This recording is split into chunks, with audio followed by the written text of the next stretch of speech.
అందుకనే అధ్యక్ష ఇప్పటికే 1,14,000 ఇండ్లు కట్టాం.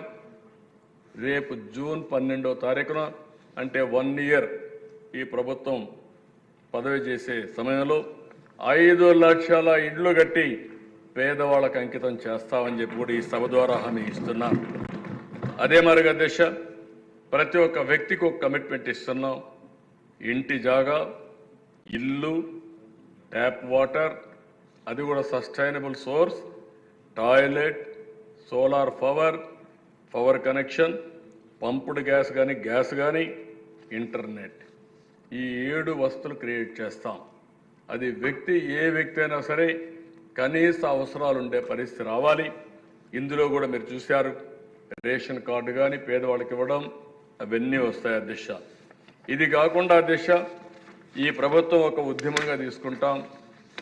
పేదవాళ్ళపైన ఫోకస్ చేస్తాం, పేదరికం పైన ఫోకస్ చేస్తాం, ఆర్థిక అసమానతలు తగ్గించడం కోసం నిరంతరం పనిచేస్తాం. నేను చాలాసార్లు చెప్పాను, P3 పబ్లిక్ ప్రైవేట్ పార్ట్నర్షిప్తో సంపద సృష్టిస్తున్నాం. ఒక రోడ్డు, ఒక కరెంటు, ఒక టెలికాం, ఒక ఎయిర్పోర్ట్లు, ఒక పోర్ట్ కానీ ఇవన్నీ కూడా P3 కింద వచ్చాయి. సంపద సృష్టించబడింది, దీనివల్ల అందరికీ సదుపాయాలు వచ్చాయి. కానీ ఈరోజు మనం ఆలోచించాల్సింది ఈ సంపద కొంతమందికే పరిమితం అవుతుంది. అంటే కొంతమంది కోటీశ్వరులు అవుతున్నారు.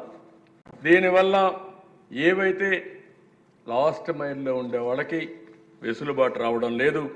దీన్ని మనందరం కూడా ఆలోచించి దానికోసం నేను చెప్పాను సామాజిక బాధ్యత. ఇప్పుడు కొన్ని దేశాల్లో ఫిలాంథ్రఫీ కింద చాలామంది ముందుకు వస్తున్నారు. ఇండస్ట్రీస్లో కూడా రావాలి. టాప్ 10% ఎవరైతే బాగా ఉన్నారో వెసులుబాటులో ఉన్నారో బాటమ్ 20%కి సహాయం చేసే పరిస్థితి రావాలి. అందుకే దీనికి ఒక కార్యక్రమం శ్రీకారం చుడతాం. తెలుగు ఉగాది రోజున P4 పాలసీ తీసుకొచ్చి నిరంతరం పనిచేసి పేదవాళ్ళని ఆర్థికంగా పైకి తీసుకొచ్చే కార్యక్రమానికి శ్రీకారం చుట్టి నిరంతరం ఈ కార్యక్రమాన్ని పర్యవేక్షిస్తాం. మైక్రో లెవెల్లో ప్లాన్ చేస్తాం, మ్యాక్రో లెవెల్లో సమీక్షలు చేసుకుంటాం. ఎక్కడికక్కడ చేసి ఈ కార్యక్రమాన్ని ముందుకు తీసుకుపోతామని చెప్పి కూడా నేను మీకు తెలియజేస్తున్నాను. ఇంకో పక్కన దిశ నేను ముందే చెప్పాను, దగ్గర 73 కార్యక్రమాలు సెంట్రల్ స్పాన్సర్డ్ స్కీమ్స్ 10,000 కోట్ల రూపాయలు దానికి ఇచ్చి మొత్తం కూడా సెట్ చేశాం. ఇప్పుడు చాలా వరకు మనకి చేసే పరిస్థితికి వచ్చాం. కడాన మీరు చూస్తే అధ్యక్ష సర్వే రాళ్ల పైన 650 కోట్లు ఖర్చు పెట్టారు. సర్వే రాళ్ల పైన బొమ్మలు వేసుకున్నారు. దానిపైన 20-30 కోట్లు అయింది ఆ సర్వే రాళ్ల పైన ఉండే బొమ్మలు తీయడానికి. ఒక డెస్ట్రక్షన్ అనేది ఏ విధంగా చేశారో మీరు ఒక్కసారి ఆలోచించుకోవాలి. ఇంకో పక్కన అధ్యక్ష గవర్నమెంట్ బిల్డింగులకి ఎక్కడ చూసినా రంగులు వేశారు. కడాన రంగుల పిచ్చి ఎంతవరకు పోయిందంటే కడాన మనకు వేస్ట్ ఎనర్జీ కాంపోస్ట్ షెడ్లు కట్టాం.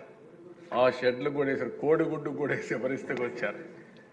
ఒకటి కాదు అధ్యక్ష, చెట్లకేసే పరిస్థితికి వచ్చారు, గుళ్ళకేసే పరిస్థితికి వచ్చారు, కమ్మోళ్ళు కూడా వేసే పరిస్థితికి వచ్చారు. ఇంకా ఒకటి కాదు, ఇంకెక్కడ కనపడిస్తే అక్కడ సరే ఇంకా